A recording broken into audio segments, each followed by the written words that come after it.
আম্মু ফুলে করে চলে আসছে আমাদের এখানে খানা দানার প্রোগ্রাম দেখতে। এই যে চলে আসছে, সে দেখতেছে এই পাশটাই রান্না বান্নার আয়োজন চলতেছে আর এই পাশে খাওয়া দাওয়া। যাই হোক গাইস, পুত্র সন্তানের মা হয়েছেন সোশ্যাল মিডিয়ার জনপ্রিয় মুখ ও দেশের অন্যতম আলোচিত টিকটকার অনামিকা ঐশী। মডেল রাসেল খানের সাথে দ্বিতীয়বার বিবাহ বন্ধনে আবদ্ধ হওয়ার পরে এবার এই জুটির ঘর আলো করে এসেছে এক নতুন অতিথি। তাদের কোলজুড়ে আসা এই ছোট্ট রাজপুত্রকে ঘিরেই এখন আবর্তিত হচ্ছে তাদের জীবনের অত্যন্ত আনন্দের এবং নতুন একটি অধ্যায়, যা নিয়ে ভক্ত মহলেও চলছে ব্যাপক আলোচনা।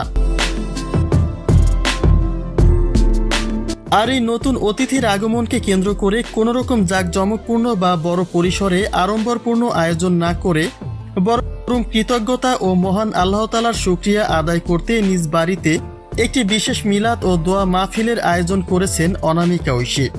পরিবার ও অত্যন্ত কাছের কিছু মানুষের উপস্থিতিতে আয়োজিত এই ঘরোয়া মিলাদ অনুষ্ঠানে নবজাতকের সুস্বাস্থ্য, দীর্ঘায়ু এবং একটি সুন্দর ও নিরাপদ ভবিষ্যতের জন্য বিশেষ মোনাজাত করা হয়। টিকটকার ও বিভিন্ন সোশ্যাল মিডিয়ায় নিয়মিত আলোচনার কেন্দ্রবিন্দুতে থাকা ঐশীর মা হওয়ার এই খুশির খবরে ভক্ত ও শুভাকাঙ্ক্ষীরাও সামাজিক যোগাযোগ মাধ্যমে জানাচ্ছেন উপচে পড়া ভালোবাসা ও আন্তরিক শুভেচ্ছা। শোবিজ অঙ্গনের এই পরিচিত জুটির এই নতুন পথ চলা এবং তাদের নবজাতক সন্তানকে নিয়ে সাধারণ মানুষের মাঝেও রয়েছে দারুণ কৌতূহল ও ব্যাপক আগ্রহ। প্রত্যেকে এই নতুন অতিথিকে আশীর্বাদ ও দোয়ায় স্মরণ করছেন। অতীতের নানা চড়াই উতরাই পেরিয়ে ঐশী ও রাসেলের বর্তমান সংসার জীবন এখন বেশ সুখে শান্তিতেই কাটছে।